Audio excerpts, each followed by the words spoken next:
To my channel. In today's video, I'm going to talk about the recently asked IELTS Speaking Part 1 question on 4th and 5th May. I will try to give as simple answers I can, and you just need to understand the gist of it. There is no need to memorize these answers, and these are very important questions because they are repeated at many centers. So the first question is, when was the last time you made a promise and didn't keep it? I have made many promises in my life. Sometimes I am able to keep it and sometimes I don't. And the last promise that I didn't keep was when I promised my brother that I will go to gym daily because I was not eating healthy food and I was becoming fat. However, I was not able to do it because of my hectic schedule. The next question is, do you think it is important to keep your promises? Yes, I believe it is very essential to keep our promises because when we keep our promises, other people can trust us. It improves our character value, and also other people believe that we are a credible person. However, if on the other side we are breaking promises constantly, others people will not trust us and our value also depreciate. The next is, why do you think some people break their promises? I think some people break their promises because when they give promises, they do not value it. They just give the promise because they think that is the right thing to do at that point of time.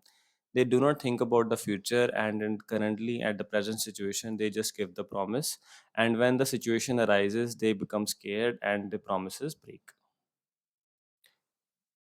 When was the last time you tried something completely new? Last year, my brother, when he came to India, he gifted me a guitar, and I decided to learn guitar. And it was a completely new thing for me because I have no idea how to play electric guitar.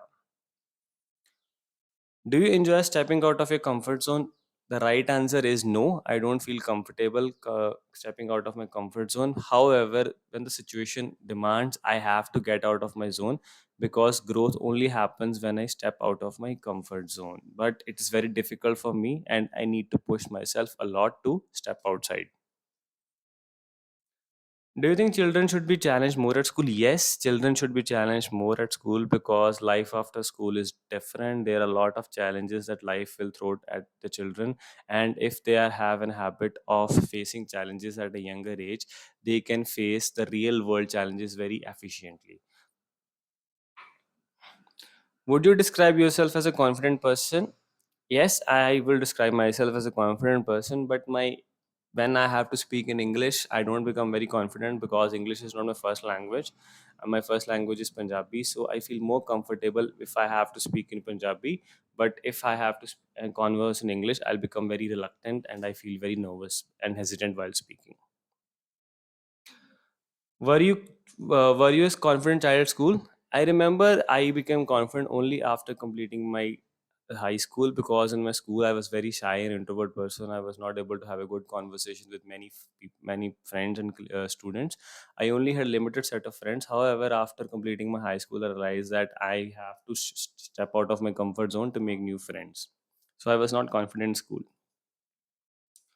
And the last question is, can you tell whether someone is confident just by looking at them? Yes, it is very easy to see, to commit that other person is confident or not because the confident person's body language is very different.